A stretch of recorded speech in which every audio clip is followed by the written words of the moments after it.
afternoon, everybody, and thank you for joining us. Oh, we already have somebody who's joining us. I think that sometimes it goes live a couple of seconds now before it shows me it's going live because that popped up instantly. So Shayna Rendles, thank you.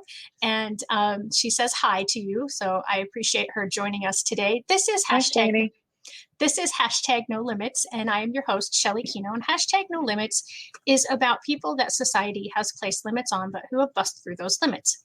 And I have seen that happen over and over again as a special education teacher and now as a master IEP coach and educational consultant. So I think that what Ophelia says in Hamlet is 100% true, which is we know who we are, but not who we will be.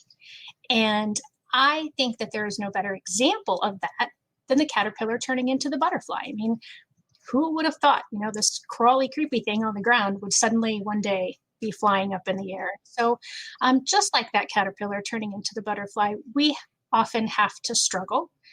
It has to struggle it dissolves literally into nothing and then reforms as the butterfly and then struggles to get out of the cocoon to have strong enough wings to fly. And that isn't easy, but neither is busting through limits that society has placed upon people. And today joining me is Amanda Geraghty, and I so appreciate her joining me. She has a very interesting story, and I'm so glad that she is joining me and is going to share her story with us. So welcome, Amanda. How are you doing today? I'm great. Thank you for having me. Looking forward to the conversation. Yeah, absolutely. So tell us a little bit about yourself and your family. Sure. I am married with 3 sons.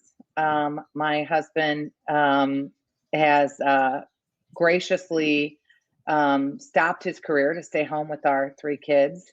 I have a almost 18-year-old who is on the lower side of the autism spectrum. I have a almost 12-year-old who is unfortunately on the most severe side of the cerebral palsy spectrum. And then I have a neurotypical son who just turned 10 last week, who is actually my biggest handful. Yeah, and I find that to be so interesting. And it was, I was just in a thread the other day of a whole group of special education parents, and they were commenting how they are struggling more with their neurotypical children lately than with their non-neurotypical children. So tell us a little bit about your almost 18-year-old.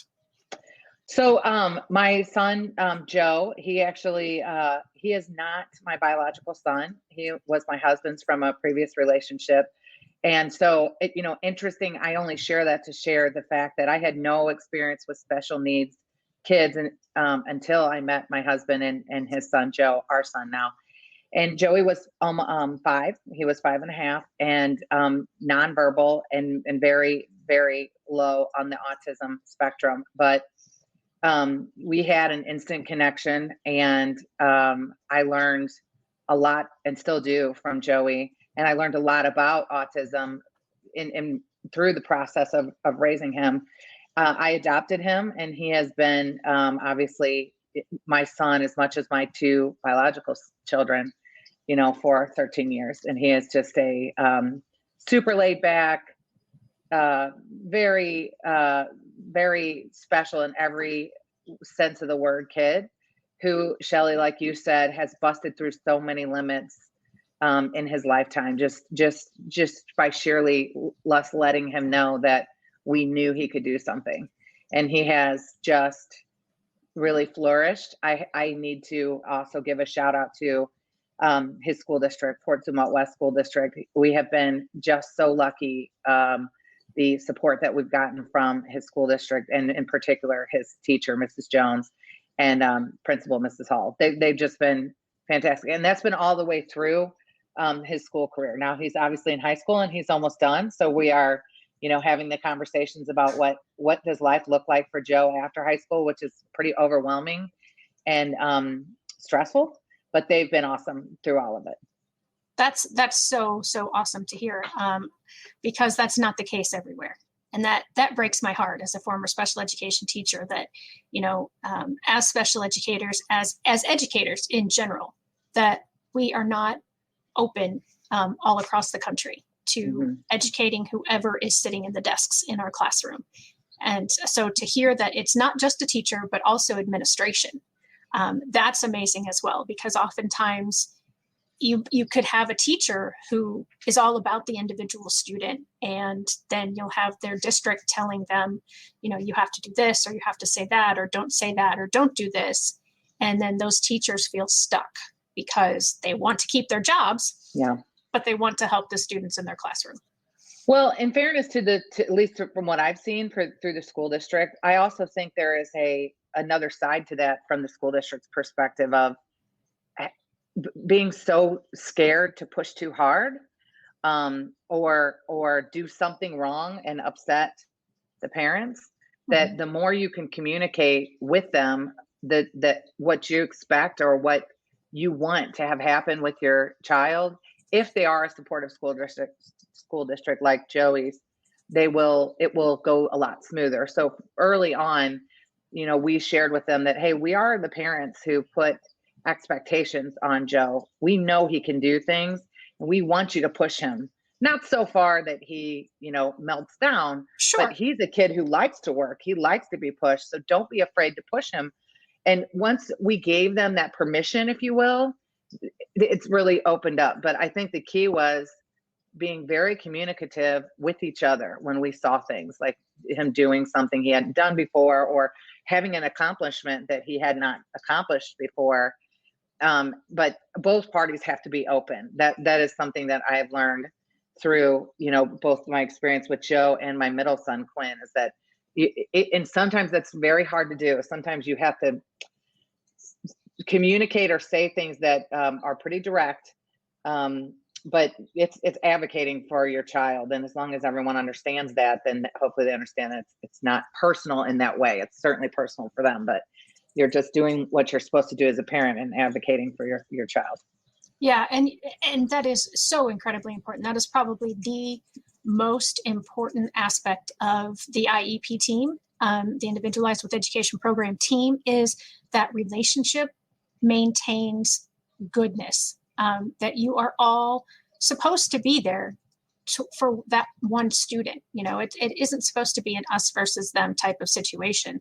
And so to find that and to build that rapport with one another, and then that trust and the communication. Oh my gosh, yes, having that communication. And for those of you that are watching that are parents of a child with special needs, and you're feeling that you can't trust your school team, or you can't trust your schools in general, I just want to put that out there to you. Have you communicated to them your exact wants and desires? And like Amanda said, telling them, hey, it's okay to push my child a little bit. Don't do this or do this, because a lot of times teachers don't know, especially, the first time they're ever meeting your child, whether they are a brand new teacher or a veteran teacher. So absolutely reach out to your teachers, to your IEP team, and communicate your desires for your child to them. And I just wanted to say, for those of you who are watching, if you would do me a favor and we've had a couple of people say hi, but if you would let us know where you're watching from, if you're watching this on replay, or if you're watching this live, if you just want to put #replay or #live, or you just want to say hi, that helps with the algorithm and helps get this seen by more people. And that's the goal of this program, is to help change the world's perspective of people with special needs and have us change our mindset so we're not setting these limits. So sorry about that, Amanda. That was that's good. Business sidetrack. Yeah, right, important. So the communication is what we were talking about with your oldest son, Joe. So tell me some of the things that, it sounds like you've had a really good experience, but I'm sure there have been those unfortunate times as well. Mm-hmm. I would say the more unfortunate experiences have probably been more with Quinn than Joe, because Quinn is so severe on the cerebral palsy spectrum. And while, one challenge that I think we've definitely had is we've been in 2 different school districts through the kids' school age. And one school district was really great for one of them and not so great for the other. So there's a little bit of a balance there in terms of how do you decide which school district, which child is going to benefit and which one's going to struggle, for lack of a better term. Yeah. Which is one of the reasons we moved from one district to the Fort Zumwalt School District, because for Quinn, ironically, Joey performed fantastically for Zumo, so we're really lucky. Oh, good. But I think one of the challenges we've had in general, regardless of school district with Quinn, is that his medical needs are so intense. And I just don't think that the school district has had much experience, either school district that we've been in, with kids as fragile as Quinn, and also completely nonverbal, in a wheelchair, no use of limbs or arms, really only communicates with eyes, has a trach, so no verbalization really at all. I mean, if you think about that, for those of us who have neurotypical children, Right. when they don't feel well, they can tell you they don't feel well. When they're in trouble, they can scream or come get you. Quinn can't do any of those things, so he needs constant eyes on him. Right. And so one of the struggles that we had early on was with a nurse, a school nurse, who she called me every day and said, "Oh, Quinn doesn't seem himself. You need to come get him. Quinn doesn't seem himself. You need to come get him." And there wouldn't be anything wrong with him. I would take him right to the doctor, and then they'd say, "No, he's fine." And then try to bring him back to school, and they wouldn't take him back. Like, they'd say, "Well, he had a temperature of 99, so he can't come back." And we kind of went back and forth with the school on that. And I just think, that was one of the challenges, where it was obvious they didn't really know what to do or how to handle it. And, short of making an accusation, I was saying, you can't just send him home because you don't want to deal with his conditions, which is what was happening, in my opinion. And ultimately, we went back and forth on that for a whole year. And then ultimately we moved school districts, and that problem was solved. But that was one of the bigger challenges that I would say we had early on with Quinn. And we're having some now, just because he's in middle school. So it's a whole new staff getting used to him. Whereas the staff at Osman Elementary, where he went to school, knew him very well and was just fantastic. This staff they're just getting used to him. And again, I don't know that they've seen a kid as fragile as Quinn. So there's a lot of back and forth. Again, back to that communication. There's a lot of communication we're doing in terms of being very specific about really why Quinn is at school, right? He's honestly not there for the academics. He is there for the therapies. He is there to be around other kids. So we're having to set some clearer expectations in terms of why he's in school, and when he misses school, what we, how we feel about the makeup work, for example. And there's a lot of back and forth, but it's good, positive back and forth.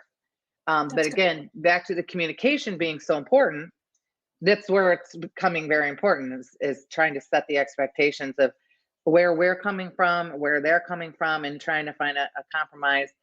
And also to avoid any bigger like disagreements or things that can be avoided if you're communicating back and forth. So that's one.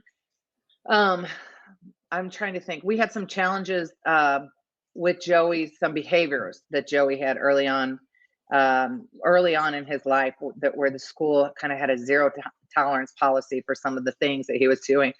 And they were good about it. They were good about it, but they were very clear that there was a zero tolerance policy. So we just had to work together. Once again, we had to work together to try to figure out why the behaviors were happening and get them to stop. And we were able to accomplish that. And then the biggest challenge I would say that we've had with both kids is it had nothing to do with the school, but it has to do with something you said earlier, which is society's view of them.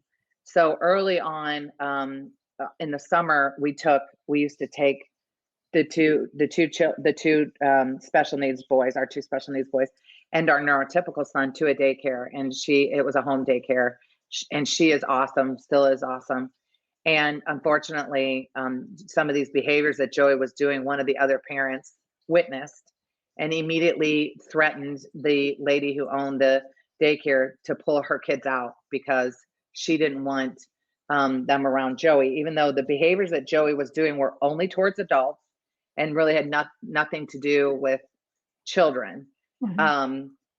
And that was a tough one, because I know that the home daycare owner felt she loved our kids and she didn't want to make that choice.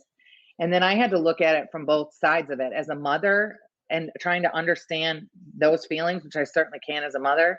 And then as a special needs mother, and basically trying to say, you're running a business, make the choice. It's okay. I will keep my neurotypical child here, but don't risk your whole business, on this, even though she wanted to. I mean, which is, one of those polarizing situations you face in society, where somebody really wants to stand up almost at all costs for your child, which you really, to say you appreciate would be an understatement, but you don't want them to risk their own livelihoods. And you just wish that I did make the offer at this time, like, if this mom would like to talk to me, I'll educate her completely on autism and what it is, answer any questions she may have, and assure her that her kids are not in any danger. And of course, she didn't choose to do that, and that is the hard part. That prejudice is really hard to overcome. Ironically, this mom's daughter was one of the ones that was so like sweet with Quinn, like just had a heart for special needs kids. It was really ironic that the mom reacted that way, and her daughter just was like so sweet with the kids. But that's something that we face a lot. And then the other thing I would say we face a lot, that most special needs families probably face a lot, is just the isolation, just the and it's not a personal thing. I know it's not a personal thing. We know it's not a personal thing, but we don't get asked to do things as a family with other families a lot. And I think the main reason is because they don't want to inconvenience us, or they feel like it would be an inconvenience. And our kids, are not on the same wavelength. And so, and people don't know what to say, and they don't know how to act. And so you just kind of end up on an island and you just kind of learn to deal with it. Yeah. And I think that is a feeling, like you said, that probably all families with special needs feel, because it seems like everybody that I've ever spoken to, whether it was someone that I've had on #NoLimits, whether it's Fran from Friday with Fran, whether it's families that I interviewed for my book, that seems to be the case. And my advice to anyone who is watching that does not have a child with special needs, but you have friends or family who have a child with special needs, give them the opportunity to say no, thank you, but invite them. Don't assume that they don't want to come, or that it's going to be an inconvenience, or it's going to be a problem, because it will mean so much to them to have that invitation and be able to have the option to say no than to never even know that you wanted them there. Yeah. Something else that means a ton, I think, to special needs families as well is most special needs families. Shelley, I'd be interested in your opinion on this, since you have such a longstanding experience with special needs kids and families. Most special needs families are somewhat open about their children because they have IEPs, and I mean, you almost don't have a choice if you're doing it right. You're talking about your children a lot, right? And if you don't have experience with special needs kids, whether you're a family member or a close friend or even an acquaintance, ask questions. They'll educate you. I think for me, I really appreciate it when someone in my family or close friends makes the effort to at least learn a little bit about the conditions. I hate to even use the word condition, but about the diagnosis, I'll call it, that my kids have, and ask me questions. It shows that you at least care and are interested in trying to comprehend. No one, I don't think, if you don't live this every day, you can't really completely understand, but you can make an effort to attempt to comprehend. Right. And yeah, I think that's been the experience of all the families that I've worked with. And I have a couple of different family members that have special needs as well. And I do have a better understanding because I have worked in special education, but I still don't know everything. And again, that goes back to the book. And I told you I wasn't necessarily going to promote the book today, but sometimes it just blends into the conversation well. But one of the main reasons I wanted to write the book, Those Who Can't Teach, is because I had I thought a pretty good idea having worked and worked very closely with several families for a dozen years or more, of what it was like being in your shoes compared to being in my shoes. And when I started interviewing them for the book, I found out that I still just had a tip of the iceberg understanding of the thought processes and the activities and the experiences and the just everything. But yeah, I think every family that I talk to for the book, every family that I've ever worked with is open to have somebody ask them questions, not ask the child the questions, but ask the parent, and then if it's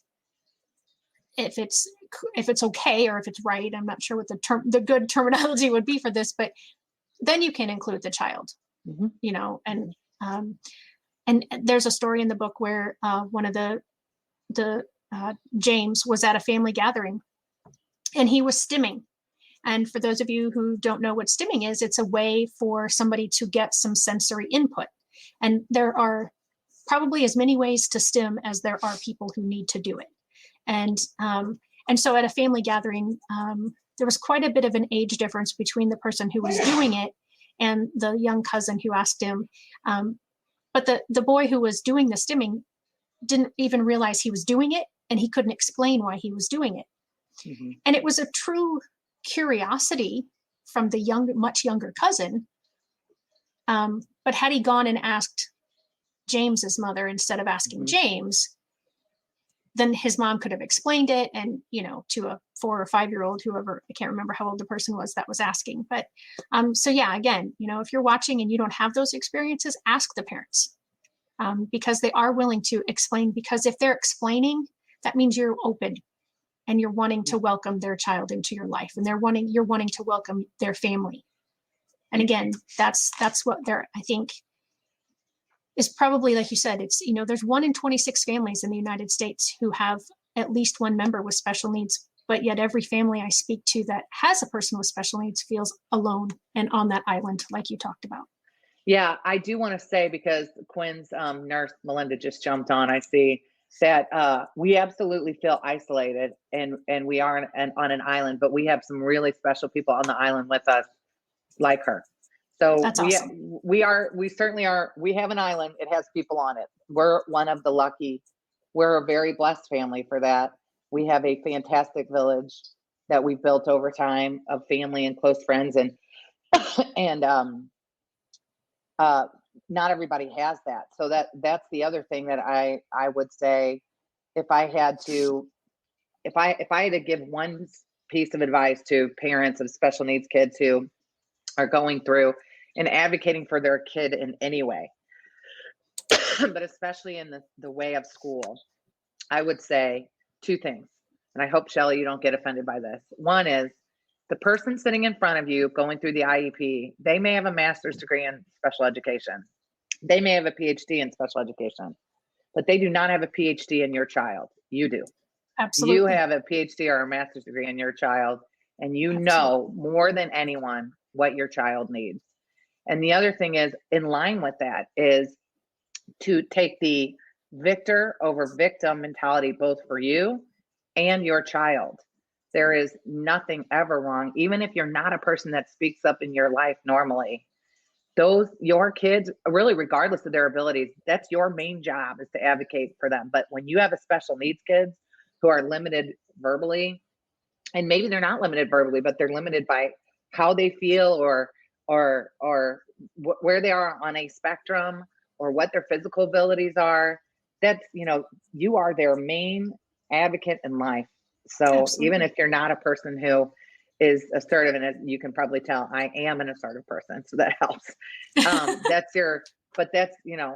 is your job. And if people take it personally, so be it. I mean, you're just doing what your child needs you to do. Right. No, and I do not take offense at that at all. And I, not only does that count for us as teachers or us in the school setting, but if you're watching and you're in the medical profession. Yeah, medical's another one. That's a great point. As I mentioned, Quinn is in the hospital right now, And Melinda would tell you that he goes to the hospital about every month and a half to 2 months, unfortunately. And we've gotten really good at advocating. And that's that's a great point, because sometimes you have to advocate harder with the healthcare workers, because, they see this so much that they have this tendency to be like, well, we see this all the time. And you just know there's something not right. And Melinda, she will push us sometimes to say, this is not right. This is not right. And we will, advocate harder for something that Quinn needs.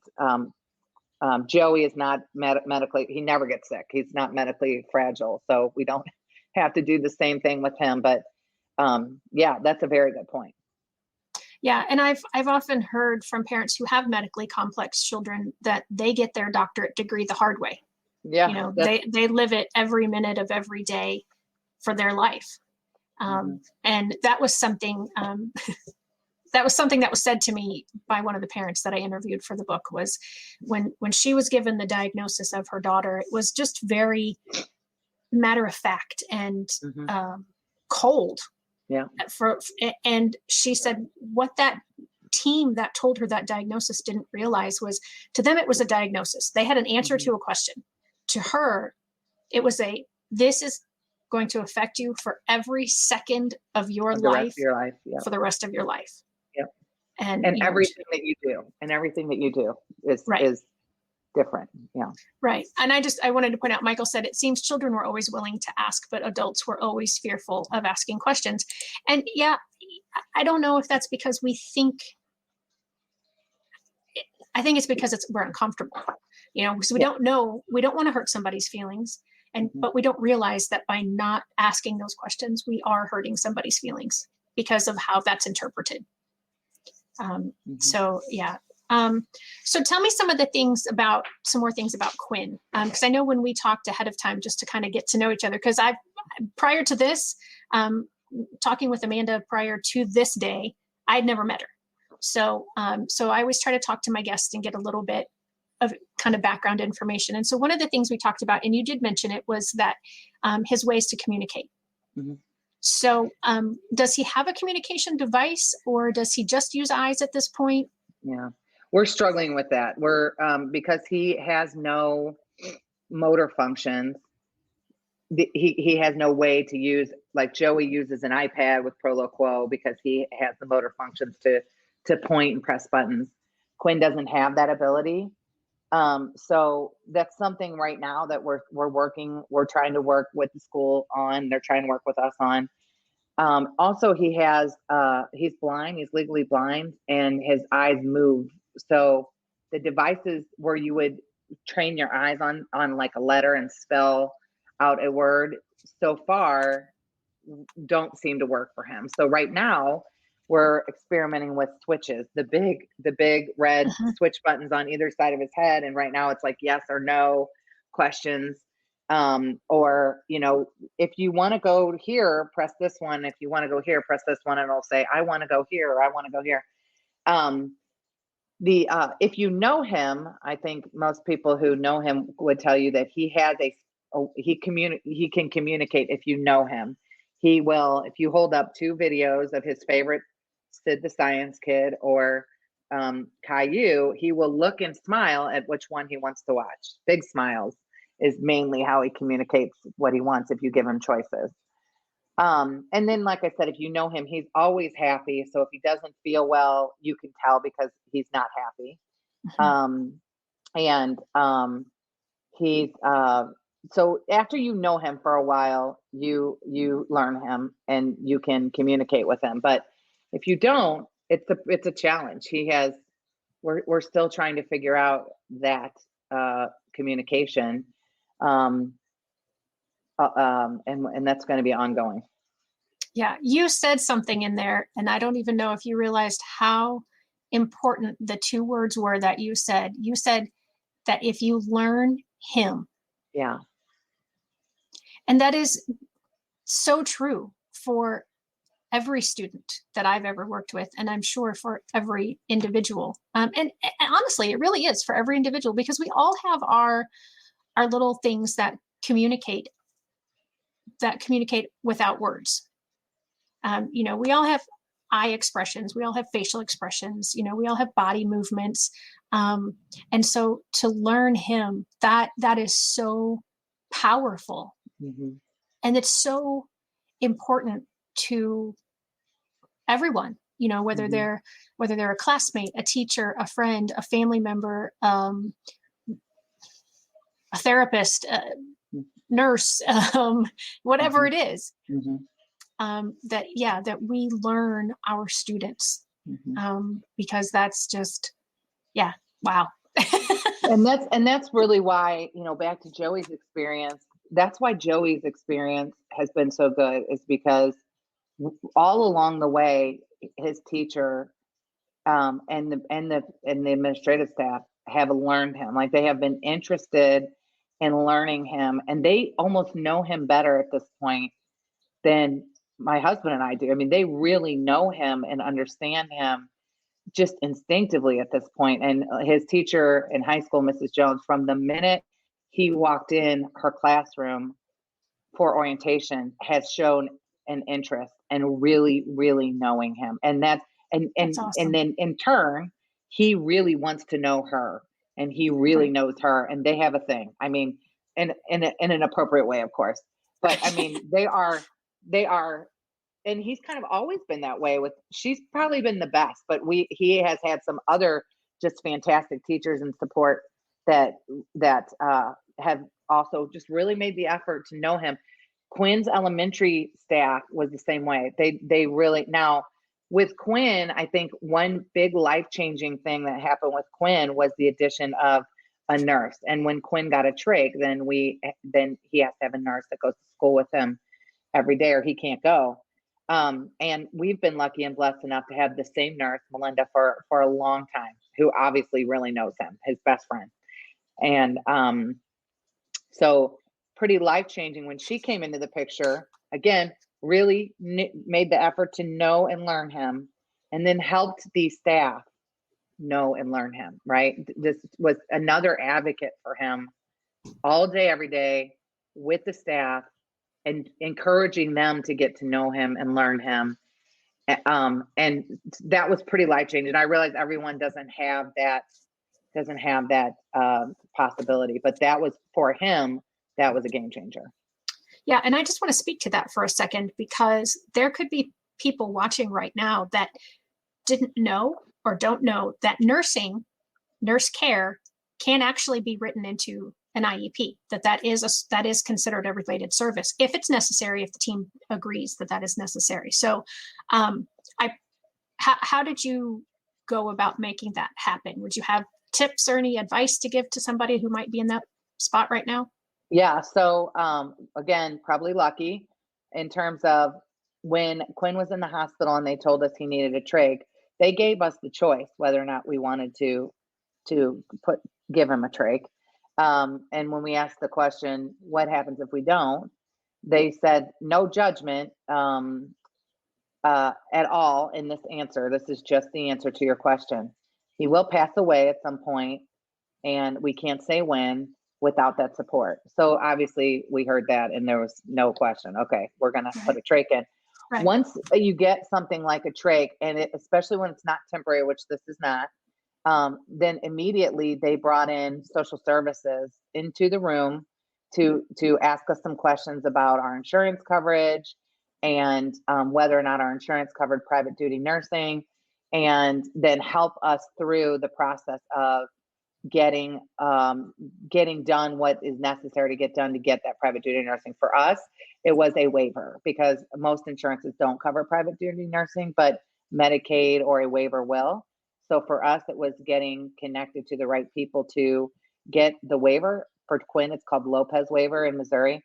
And that basically takes away the income requirement for Medicaid. But in Missouri, it does. So we didn't qualify. We have spent our whole time that Quinn has been on the earth, and Joe, we have spent being told no because of my income level. So once we found this waiver, then that takes that out of it, and that pays for the private duty nursing. And then the hospital actually got us hooked up with our first nursing agency, And when we came home after 3 or 4 weeks of him in the hospital, they were there on the weekend. That's kind of how that happened. That was Mercy Hospital, and they were just very good about knowing how to get all that connected. But boy, I'll tell you, if you're not in a good hospital system, it is confusing and overwhelming, and you have to know that you have to do those things. Like there are waivers and there are programs out there that will help with this, but you may have to start digging around for them yourself. And so that's kind of how that happened. And then we did eventually change nursing agencies, and just, again, very lucky and blessed. It's rare to get one nurse and have that nurse for years.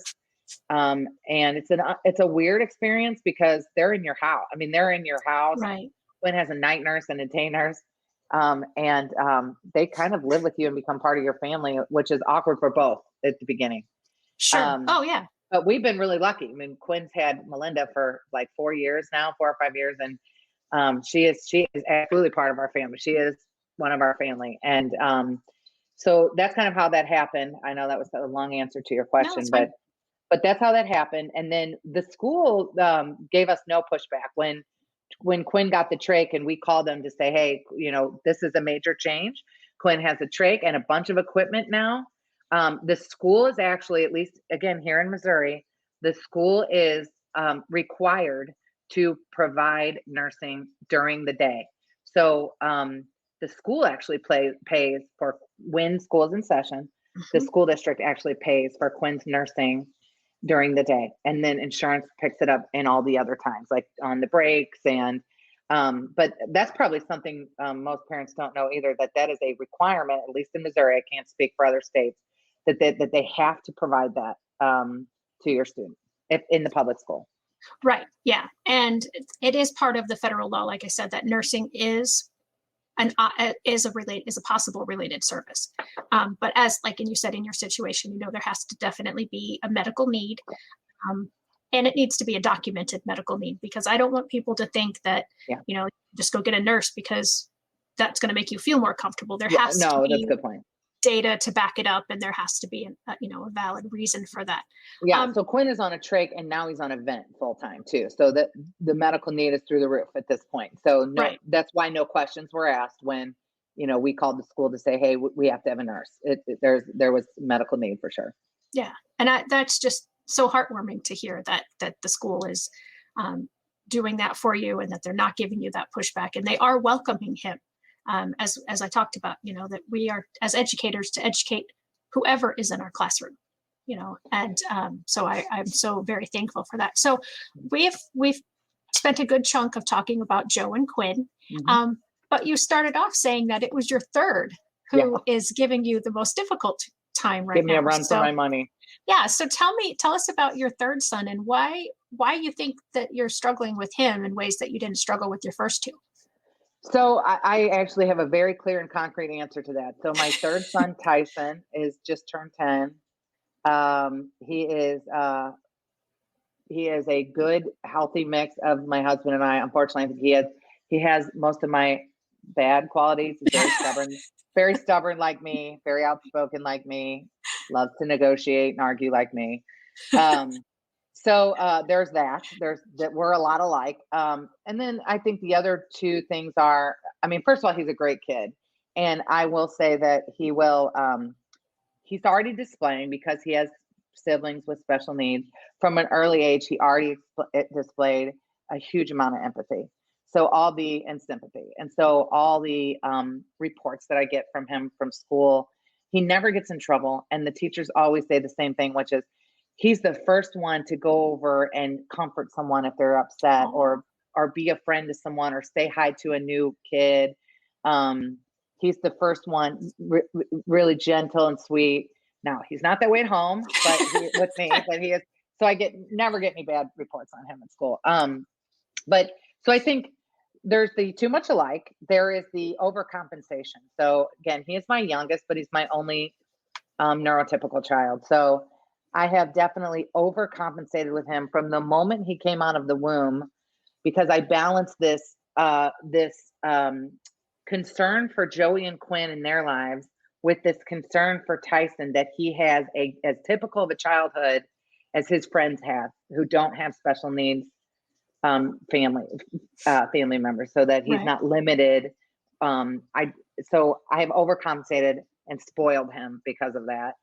And also it's a fight for me not to put a lot of expectation on him, because since he's my neurotypical one, selfishly from a parent point of view, I want him to get straight A's, and I want to know that he's going to buy me a beach house when I get older, and he's going to take care of me and his brothers. More importantly, like, something I worry about a lot is what happens when Todd and I are no longer on the earth. But I never say that to Tyson because I don't want to put that on, but it's always in my head. Like, I hope that he will step up and take care of his brothers. So there's that. And then the other part is in a lot of ways, it's like he's my first child. I am experiencing all the firsts with my third child. He's my only neurotypical one. So whereas other parents have other neurotypical child ahead of their youngest that they have the experience with, and they kind of know what to do, even though every child's different, but they know what to do or how to handle something, or maybe they learn how not to handle something from. I'm the oldest of 3 kids, so I was the kid that got it the worst, and then every kid behind me got it easier, right? Yeah.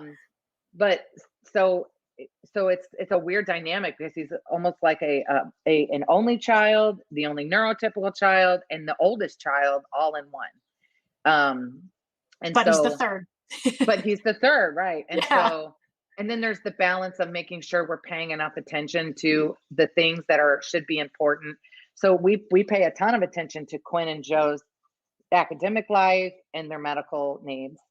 And I want to make sure that I want to make sure that we are setting those same expectations with Tyson, that grades are important, and trying your best and academically doing what you need to do. But honestly, we're so worn out from all the other things that it's a fight sometimes to push through the school projects and sometimes I just want to say, you win. I don't want to argue. I don't care if you get an F, but I can't do that. I don't want. So I just want to make sure it's a balance between making sure that we're raising him right too, and that he doesn't grow up. My worst fear, I think, is that he will. I swear I was not going to tear up during this. I don't want him to grow up feeling like he didn't get all that he needed because he had 2 brothers who needed more. So I overcompensate. Yeah. And that is such a huge point. And kind of a thought that trickles around in the back of my head that I may write a second book from a sibling's perspective. Because a lot of the families that I have in the current book they have multiple children. And I certainly have no experience with having somebody in my family that close, first of all, that even has that extra need. But like you said, as a parent, trying to our friends on Friday with Fran, there's one person who always watches, and she always uses the word balance, and that balance, because you're right, there is a lot of attention that has to be paid to especially Quinn, but to Joe as well. Mm-hmm. And then, you don't want Tyson to feel left out. Mm-hmm. So I imagine that would be a pretty heavy burden to carry around. And kudos to you for recognizing it and for trying to have that balance, and for letting him be aware of what is going on in his life and trying to make it as quote unquote normal as possible. One of the things that you mentioned, and this is also a fear that I think most of the families that I've spoken to that have a child with severe, that sounded horrible, have a child with severe special needs, is a concern. And that is what will happen when you are no longer able to care for them. And to that note, I have gotten together with a lawyer from Edwardsville, Illinois, and or Collinsville, and she and I are putting together a webinar this week, and I'm going to post it here in the comments. That's awesome. I'm going to talk things about IEPs and kind of, like some major key points, and then she's going to talk about legally how to help your child before they turn 18, When they turn 18, I don't know if you have to do it with Joe, but I did. I already did. I just went through it. Yeah. I the just went through it. guardianship issue. Yeah. And then how the best practices for preparing for that time when you're not able to care for them anymore, because there's a lot of mistaken information out there. Yeah. And so Ashley Day is her name, and it's Thursday at 6:30 p.m. Central Time. And I'm going to, whoops, that didn't work. I was going to share my screen, but I went to the screen first. Shelley, that is so important. And that for the parents who are listening, if you can attend that webinar, definitely should. The only reason I knew that I would need to do this with Joey is because my next door neighbor, when we first moved to the area we live in, had an older autistic son, a very similar part of the spectrum to Joey, and she went through it. And now Joey was only like 6 or 7 and her son was 17. And so she shared with me what she had to go. That's the only reason I even really knew that I would need to do this, because when he turned 18, obviously you don't want him to be able to sign things if he can't comprehend what he's signing, and people will take advantage of that. So, and so that's the only reason I knew to do that. And then, got the lawyer, and it was a fairly simple process. I also have to give a shout out to my work and also suggest that parents check into these things. Worldwide Technology is where I work. It is literally the best place to work when it comes to culture and benefits. And one of the benefits that they give us is legal assistance. So I was able to use the legal assistance program to hire the lawyer to help me with Joe's guardianships, and it cost me very little. And then now, obviously, working with if you don't have a regional center or a DMH rep, you want to get one, because now we'll be working on disability for him, which is going to be important when you look at what happens to him when we're no longer here. Another thing I would point out is there are programs available in the state of Missouri, at least. I'm sure that other states have it as well, that are like 401ks, but for special needs kids. Missouri has one called Missouri Able, Mo Able. And you can put contributions in that, and that is a tax write-off, just like a 529, which I have for, the college promise for Tyson. So those are things that I've done over time and learned from other people. But very important. And the last point I'll make to that is to consider, if you don't, a lot of people just like get overwhelmed when they start thinking about doing all this. Right. But if you have not had, or even if you have had, the hard conversation with the family member of, if something happens to me, will you take my child? That is a very different conversation when you have special needs kids. You're putting a very different expectation on that friend or family member. So you want to do everything you can. If they are gracious enough and willing to take your child, you want to do what you can to make sure that at least financially, it's not a big sacrifice, because it's going to be a big sacrifice in every other way. Right. Yeah. And that's a very good point. And yeah, I'm not sure if Illinois, because, Illinois is, Illinois. I'm still living there.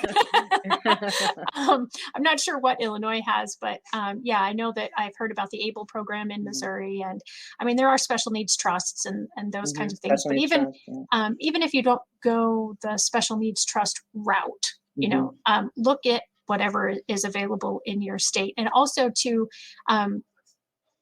touch kind of what you were talking about with WWT, an employee assistance program is probably where that legal advice falls in the umbrella.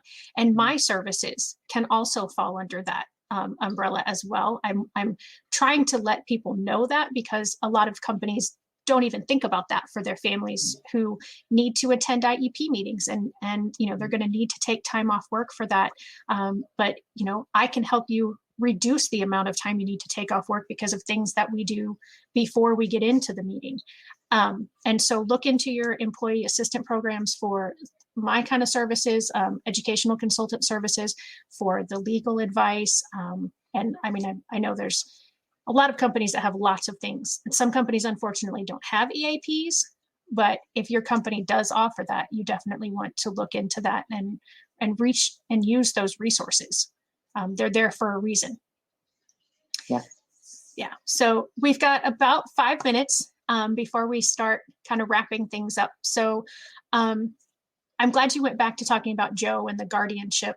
And so what kinds of things are you thinking about for Joe's future? Yeah, this is an ongoing conversation. Well, I think one thing we just determined is he's going to go to school for another year. So he is 18.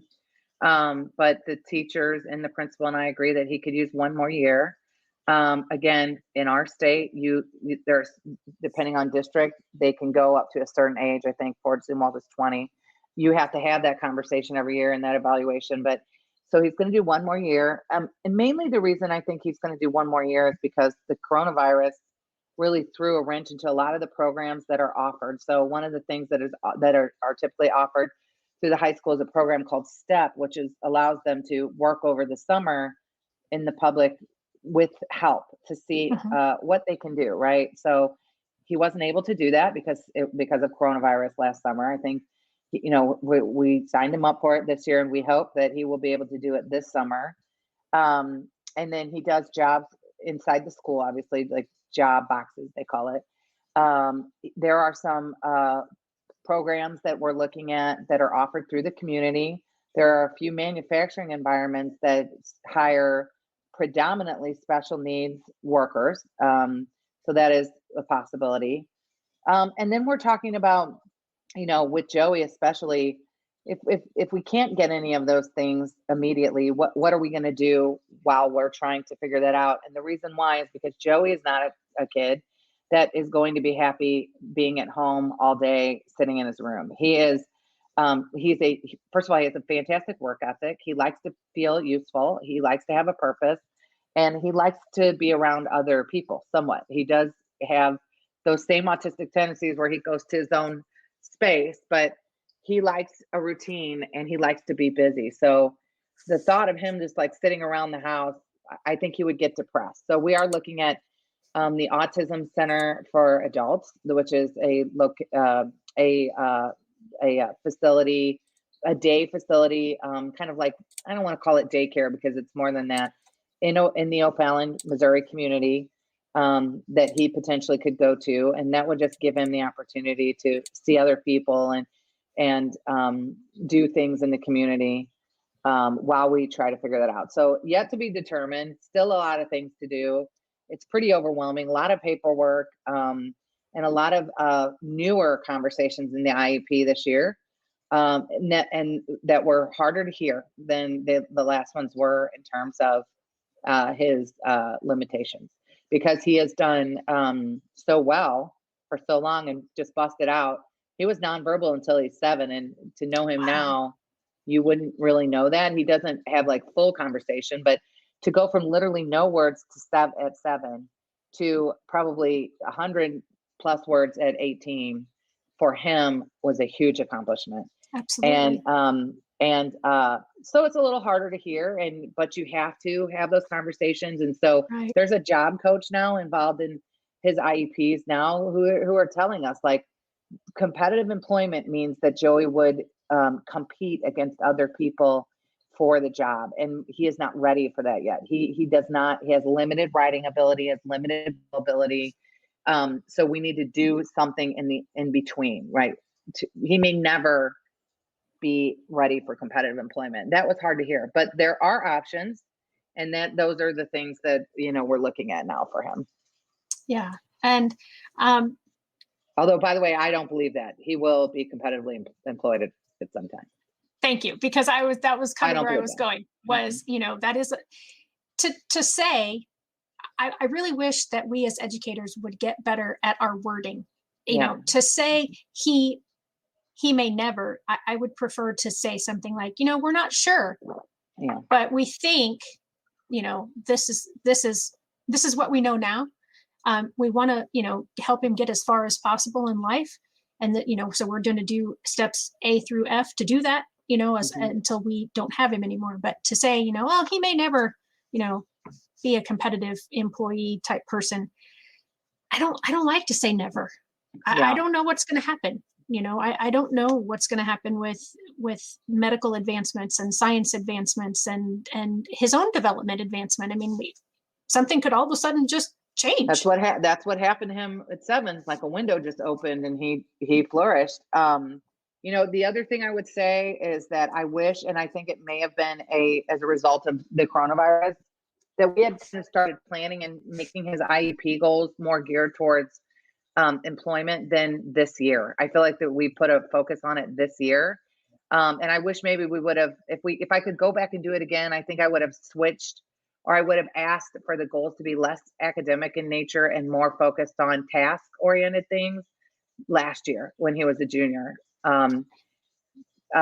That is something, looking back, that I would have done differently. I would have advocated a little more for more real world planning probably earlier. Again, they may do that, but because the coronavirus just screwed everything up. Right. If you think, we weren't even in school from last March until the end of the year. So we really probably would have started doing that then, but I may even have started it like at the beginning of the year. So that's just some friendly advice I would share, is just like, I don't want to, I know that your podcast is called No Limit. So I do believe that my kids are limitless, but there is also a balance, again, that with that word of reality. You do have to, sure, you do have to balance that with the actual reality of a situation and find a happy medium. So there's that balance again. Yeah. And I totally understand what you're saying there. And I've never really expressed it that way before, but yeah, it's that, yes, we know what reality is today. Yeah. And you have to plan for it. But that doesn't mean we say, this is the plateau. It's never going to get beyond this. This is where we think it is, but we know that it's possible to go over that, right. Or it could be possible in the future to go over that. Right. So yeah, to just hit and just to have this as the target is where I feel is a limit. But I also understand I do think people get there too fast. Back to probably the whole point of your podcast, whether it's like we said, healthcare workers or in the education space or even in employment. I expect that's something we'll deal with as Joey gets into the employment world, is that there is a tendency to say, okay, this is it, and it's never going to go here, because that's easy. That's easy. If you can set this benchmark, again, back to the taking the time to get to really know the person, it's easy to just say, all right, they're here and they're never going to go beyond here. So we're good. We're right where we need to be. And we don't have to do anything else. But that's where they really need the people in their lives, not just their parents, but certainly their parents, to advocate for them, that it's not just here. That's easy. Absolutely. Very, very, very true. So, Amanda, before I do all the closing out stuff, is there anything else? I want to give you the opportunity. This is your chance. Is there anything else you want to say to people? Oh gosh, there's so much, Shelley. I thank you for listening, and thank you, Shelley, for giving me the opportunity to talk about this subject. Obviously, we all love to talk about our children. This is obviously near and dear to my heart, and not something that I have easily talked about. So every opportunity I get to talk about it makes it a little easier. And I also want to say thank you to, I mentioned it a couple times, but again, it takes a village to raise a neurotypical child. It takes several villages to raise special needs families. So my in-laws and my father, I mean, they're just, we could not survive without them. Melinda, Quinn's day nurse, Joey's staff at Zumwalt West, the staff at Osman. My good friend Shayna's on the podcast. I've been blessed with some great friends for a long time in my life, and it's really important. It makes a difference. Even if you don't know it makes a difference, it makes a huge difference. My boss, I mean, I work for a company that is, you see they're on, win all these awards for culture. It's a true thing. It has made things easier because they are so family first, that it has made raising this family easier and doing my job. And, my boss, Sean, I mean, just everyone has been so understanding and supportive. And I know everybody doesn't get that, but it makes a huge difference. While I have a public forum, I just want to let everyone know that. Right. Yeah. And that's so awesome. And it is very important to, okay, I'm trying to post something and it's not letting me. I also should mention Quinn's BFFs, Maddie, Shannon. Again, back to where he grew up in the Olivia. We grew up in the home daycare just kind of followed with us, and we have programs that we use where they still come and help us with Quinn, and they are his best friends. That's so awesome. That is so, so awesome. And I just put a link to my Facebook group. If anyone would like to join, it's called No Limits, Changing the World's Perspective of People with Special Needs Through IEPs. So I just want to thank you again, Amanda, for being with me today and sharing the story of you and your boys. And everybody, God bless you and have a great day. Thank you. God bless.